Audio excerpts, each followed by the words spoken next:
اعوذ باللہ من الشیطان الرجیم بسم اللہ الرحمن الرحیم سورہ انبیاء چیپٹر نمبر 21 آیت نمبر 91 to 94۔ اور وہ خاتون جس نے اپنے ناموس کو بچایا تو ہم نے اس کے اندر اپنی روح پھونک دی اور اس کو اور اس کے بیٹے کو دنیا والوں کے لیے ایک نشانی بنا دیا، اور یہ تمہاری امت ایک ہی امت ہے اور میں ہی تمہارا رب ہوں، تو تم میری عبادت کرو۔ اور انہوں نے اپنا دین اپنے اندر ٹکڑے ٹکڑے کر ڈالا، سب ہمارے پاس آنے والے ہیں، بس جو شخص نیک عمل کرے گا اور وہ ایمان والا ہوگا تو اس کی محنت کی ناقدری نہ ہوگی، اور ہم اس کو لکھ لیتے ہیں۔ جیسے کہ اللہ سبحانہ وتعالی یہاں پر حضرت مریم علیہ السلام کا ذکر کیا، جو کہ عیسیٰ علیہ السلام کے والدہ ہیں، جن کو عیسیٰ ابن مریم بھی کہتے ہیں۔ اللہ سبحانہ وتعالی نے ان کی تعریف یہ فرمائی کہ یہ جو ہے اپنے ناموس کو بچانے والی تھی، یعنی اپنی شہوت کو کنٹرول میں رکھتی تھی، اور وہ کوئی بھی احکام جو اللہ کے خلاف ہو اس کی وہ خلاف ورزی نہیں کرتی تھی۔ تو اللہ سبحانہ وتعالی نے فرمایا کہ اللہ نے اپنی روح ان کے اندر پھونک دی، یعنی حالانکہ وہ فرشتے نے پھونکی تھی، کیونکہ وہ اللہ کا حکم تھا، تو اللہ سبحانہ وتعالی کہتا ہے کہ ہم نے اپنی روح پھونک دی اور اس کو بیٹا دیا۔ اب اللہ سبحانہ وتعالی جو ہے جن کو اولاد دینا چاہتا ہے ان کو اللہ سبحانہ وتعالی بغیر ماں باپ کے پیدا کرتا ہے، جیسا کہ آدم اور حوا علیہ السلام، جن کے والدین نہیں ہیں، جن کے ماں باپ نہیں ہیں۔ اللہ سبحانہ وتعالی یہ بھی کر کے بتایا کہ بغیر ماں باپ کے اللہ سبحانہ وتعالی نے آدم علیہ السلام کو اور حوا علیہ السلام کو پیدا کر کے بتایا۔ اسی طرح سے ابراہیم علیہ السلام کو اگر آپ دیکھو گے تو بالکل بوڑھے ہو چکے، تقریباً مور دین 90 ایج تھی ان کی، اس کے بعد اللہ سبحانہ وتعالی نے ان کو اولاد عطا فرمائی۔ زکریا علیہ السلام کا ذکر اللہ خود فرماتا ہے کہ وہ کافی بوڑھے ہو چکے، ان کی بیوی بانجھ ہو چکی، پھر بھی اللہ سبحانہ وتعالی نے اس وقت میں ان کی بیوی کو درست کیا، پھر اولاد عطا فرمائی۔ اب اللہ سبحانہ وتعالی یہاں پر جو ہے مریم علیہ السلام کو جو اولاد دیا ہے، کوئی بھی مرد چاہے وہ انسان میں سے ہو چاہے وہ جن میں سے ہو، مریم علیہ السلام کو نہیں چھوا۔ اس کے باوجود وہ پریگننٹ ہوئے اور اللہ سبحانہ وتعالی ان کو عیسیٰ علیہ السلام عطا کیا۔ اور اللہ سبحانہ وتعالی جو ہے یہ مہربانی کیوں کیا؟ اللہ خود فرماتا ہے کہ دنیا والوں کے لیے جو نشانی بنا کے رکھنا، انہیں ماں اور بیٹا عیسیٰ علیہ السلام اتنا بڑا پیغمبر، اور لوگ نعوذ باللہ جو ہے عیسیٰ علیہ السلام کو نعوذ باللہ اللہ کا بیٹا بول کے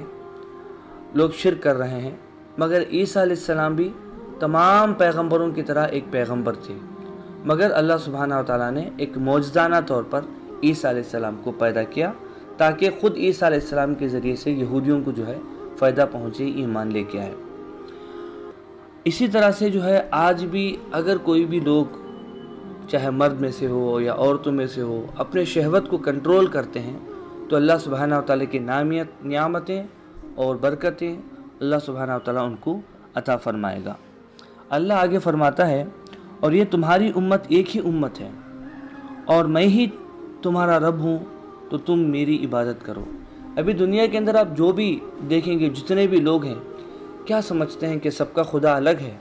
نہیں، بلکہ یہ امت بھی ایک ہے اور ان کا بنانے والا خالق بھی ایک ہے۔ تو جتنے بھی اگر آپ دیکھو گے کہ پوری دنیا کے اندر جتنے بھی بندے ہیں وہ سارے کے سارے اللہ ہی کے بندے ہیں اور اللہ ہی ان کو رزق دیتا ہے، مگر لوگ نے کیا کیا؟ اللہ آگے فرماتا ہے انہوں نے اپنے دین اپنے اندر ٹکڑے ٹکڑے کر ڈالے، یعنی آدم علیہ السلام سے لے کے محمد صلی اللہ علیہ وسلم تک اور محمد صلی اللہ علیہ وسلم سے لے کے قیامت تک، یعنی آدم علیہ السلام سے لے کے جتنے بھی پیغمبر محمد صلی اللہ علیہ وسلم تک آئے ہیں، جتنے بھی امتیں بنی ہیں، یہ سارے کے سارے اللہ ہی کی عبادت کرتے تھے، اور وہ ان کو اللہ نے سب کو مسلمان ہی کہا، یعنی ان کو کہا کہ یہ جو لوگ اللہ پر اور آخرت پہ اور پیغمبر پر یقین کرنے والے ہیں، مگر لوگوں نے اپنے جو دین کو اپنے پیغمبر کے حساب سے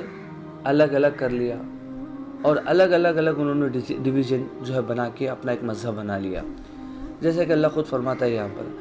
اللہ سبحانہ و تعالیٰ جب پورے پیغمبر الگ الگ مقام میں بھیجے گا تو ظاہر سی بات ہے کہ مطلب بھیجنے والا تو ایک ہے، چاہے وہ پیغمبر الگ الگ ہو یا پیغمبر کا نام الگ الگ ہو. تو اللہ یہی فرماتا ہے کہ میں نے ہی تمام پیغمبروں کو بھیجا، مگر لوگوں نے جو ہے کیا کیا، اپنے دین کے ٹکڑے ٹکڑے کر دیے. بات یہ ہے کہ جو دین ہے وہ بھی مکمل ہے. آدم علیہ السلام سے لے کے محمد صلی اللہ علیہ وسلم تک جو بھی اللہ سبحانہ و تعالیٰ نے دین بھیجا وہ سارا کا سارا حکم وہ اللہ ہی کی طرف سے تھا. اگر آپ آدم علیہ السلام کو مانو گے تو بھی اللہ کو آپ مان رہے ہو، اگر آپ عیسیٰ علیہ السلام کو مان رہے ہو، موسیٰ علیہ السلام کو مان رہے ہو، ابراہیم علیہ السلام کو فالو کر رہے ہو، محمد صلی اللہ علیہ وسلم کو فالو کر رہے ہو، تو کہیں نہ کہیں سارے کے سارے جو ہے وہ ایک ہی اللہ کی عبادت تک پہنچتے ہیں. مگر لوگوں نے کیا کیا، اس کے اندر جو ہے بہت سے تفرقات پیدا کر دیے اور گروپ بنا کے لوگ جو ہے ایک دوسرے کے جو ہے دشمن بن گئے. اور اسی طرح سر آپ دیکھیں گے کہ سب ہمارے پاس آنے والے ہیں، یعنی ابھی سارے لوگ ایک دوسرے سے لڑکے جو ہے کیا کر رہے ہیں کہ تو ٹھیک، تو چھوٹا، تو صحیح، تو غلط، میں صحیح، یہ سارے جو تفرقات کر رہے ہیں نا، اس کا سارا حساب و کتاب سب کو اللہ کے پاس ہی پہنچنا ہے اور پھر اللہ کے پاس اس کا حساب و کتاب ہوگا. بس جو شخص نیک اعمال کرے گا اور وہ ایمان والا ہوگا تو اس کی محنت کی ناقدری نہ ہوگی اور ہم اس کو لکھ لیتے ہیں. یعنی جو بھی شخص جو ہے یہ تفرقات سے ہٹ کے نیک اعمال کرے گا اور وہ ایمان والا ہوگا، یقین کرنے والا ہوگا کہ اللہ کے سامنے مجھے حاضری کرنا ہے اور اللہ کے سامنے مجھے پیش ہونا ہے، تو اللہ سبحانہ و تعالیٰ اس کی جو محنت کی گئی محنت کو اللہ سبحانہ و تعالیٰ ویسٹ نہیں کرے گا، اس کی ناقدری نہیں کرے گی، اور اللہ فرماتا ہے کہ ہم اس کو